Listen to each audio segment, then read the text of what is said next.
Alors, Paris La Défense, j'ai eu envie de partager un petit moment de lecture avec vous, parce qu'on a un peu de temps, enfin pas tous, mais finalement on a du temps. Paris La Défense, c'est une nouvelle en fait que j'ai écrite assez rapidement, fin 2019, et voilà, qui a mûri. Et j'étais censée faire des lectures là ces mois-ci. Et bon, comme c'est pas possible, je me dis autant le faire maintenant. Et puis ça changera les idées des uns pendant quelques minutes. Et ça déjà c'est pas mal. Donc voilà, Paris La Défense, c'est parti. Alors ce livre est dédié et dédicacé à tous les performants et aux autres. Et vous allez comprendre pourquoi. Lundi, 6h, le réveil sonne. Il faut à peine 10 secondes à Pierre pour émerger. Une douche, un café.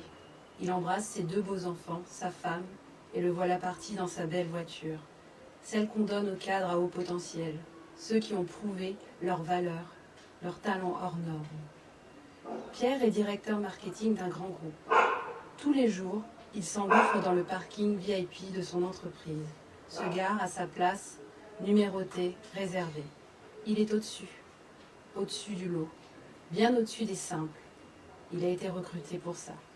Débauché d'un cabinet de consulting à la suite d'une mission. Il a prouvé qu'il faisait partie des plus forts. Il se défonce. 7h30, sa routine commence. Il passe aux toilettes, s'assied à son grand bureau, allume son Mac, méthodiquement check ses mails. Il a toujours été méthodique. Des couleurs pour classer, des numéros pour prioriser, des alertes pour ne pas oublier. 8h30, il est prêt à affronter ses congénères, donner la caresse à ceux qui en ont besoin, les mordre s'il le faut. Il est le mâle alpha, celui qui maîtrise les sujets et les âmes. 9h, première réunion. Il sait parfaitement son sujet. Épater les moins que rien, il adore. PowerPoint est son territoire. Effets, couleurs, formes, il maîtrise. Les réunions s'enchaînent, il faut préparer la convention de vendredi. Je laisse passer la moto.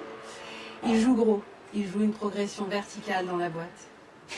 Ce sera l'occasion de briller devant ses maîtres, car oui, il a des maîtres, plus vieux, plus adroits encore. Des dominants qui, s'il les convainc qu'il est des leurs, lui feront une place. Son ambition est grande, immense. Il passe aux toilettes avant la dernière réunion de la journée. 19h30, le codir se termine. Il sait qu'il a fait un sans faute. Le regard de Catherine, sa rivale officielle, ne ment pas là-dessus. 20h30, il est temps de rentrer. La fatigue cherche à s'exprimer. Mais il faut continuer, être opérationnel pour la femme et les enfants. Et puis, il y a la 4e mi-temps. Celle nécessaire pour préparer le lendemain, prendre encore plus d'avance qu'il en a déjà, il se dit qu'il assure. Mardi, 6h. Le réveil toujours ponctuel sonne. 30 secondes après, Pierre est levé. Douche et café sont avalés. Même voiture, même parking, un tour aux toilettes. Assis à son bureau, il est pressé d'abattre toutes les problématiques qui se dressent entre lui et celui qu'il est en passe de devenir, un grand parmi les grands. Furtivement, il ressent une hésitation avant la première réunion. C'est furtif, ce n'est rien. Il faut passer aux toilettes. La dernière réunion de la matinée se termine par des applaudissements qui célèbrent ses aptitudes exceptionnelles et son rang dans la hiérarchie. Il est le boss, il maîtrise. 14h, il reçoit dans son bureau Philippe, son meilleur élément, le seul qu'il respecte un peu. Philippe a 5 ans de moins que lui. Brillant, il arrive parfois à l'éblouir. Pierre sait qu'il est le filtre entre Philippe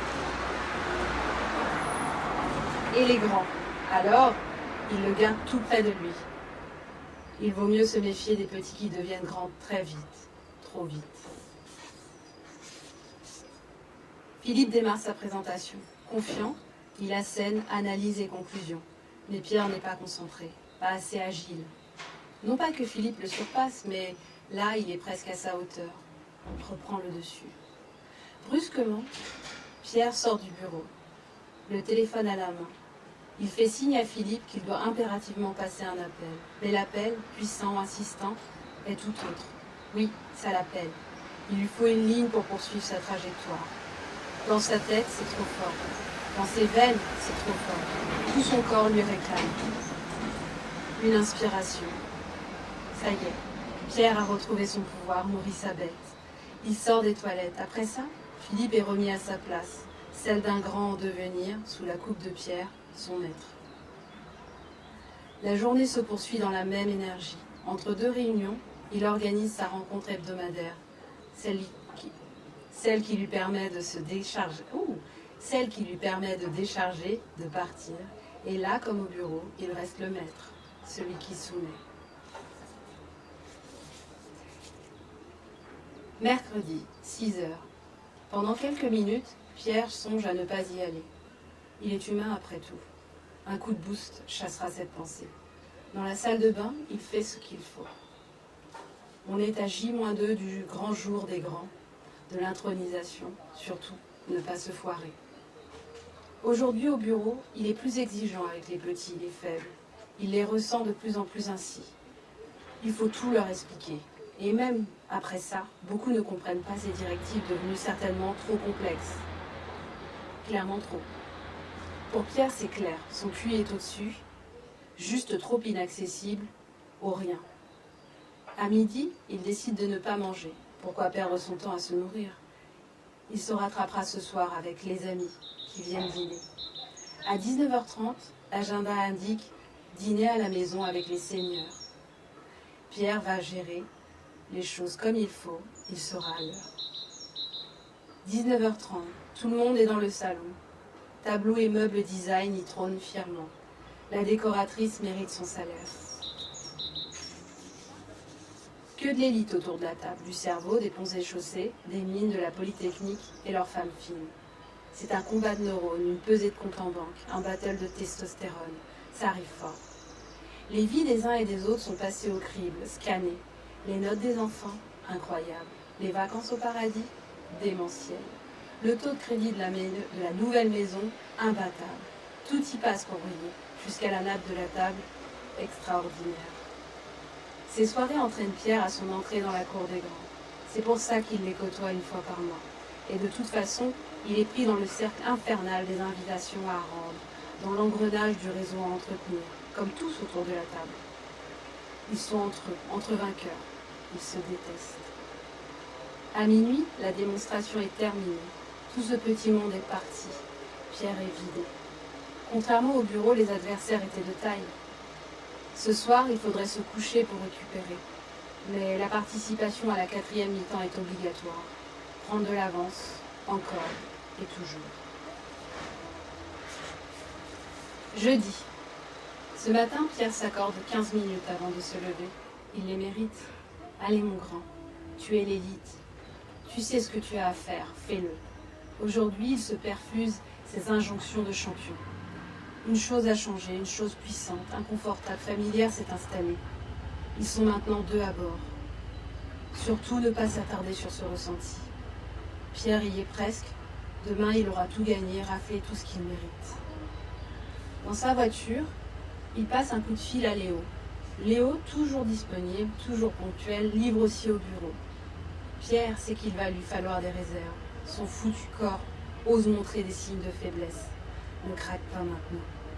Superman doit tenir la route. Dans le service, pour ses équipes, c'est la répétition générale des activités de l'année. Graphiques, oraux, témoignages, tout doit être carré, doré, épatant. Demain, ce sera parfait, fulgurant. Pierre est stupéfiant et il va le rester toute la journée. Oui, stupéfiant, il l'est pour être à la hauteur. Il l'est pour rester performant. Il l'est pour chasser les angoisses. Ça a commencé en prépa, la meilleure. Il fallait déjà tenir, déjà montrer les muscles. Les autres années ont installé les choses et à 30 ans, il a été diagnostiqué. Je vais m'arrêter là. Voilà, là on a lu une bonne partie du livre, mais je n'ai pas envie d'aller plus loin parce que je vais vous laisser découvrir la suite.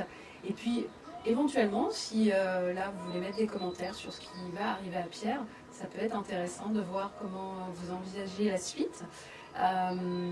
Et puis si vraiment vous voulez connaître la suite, je vais vous mettre un lien et vous pourrez télécharger la version numérique du livre si ça vous intéresse. En tout cas, moi ça m'a fait plaisir de le lire. Désolée pour les petits bruits autour puisque je le fais sur mon balcon et que des voitures passent.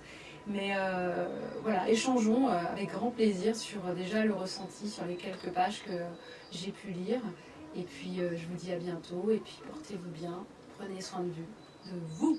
Voilà, à bientôt.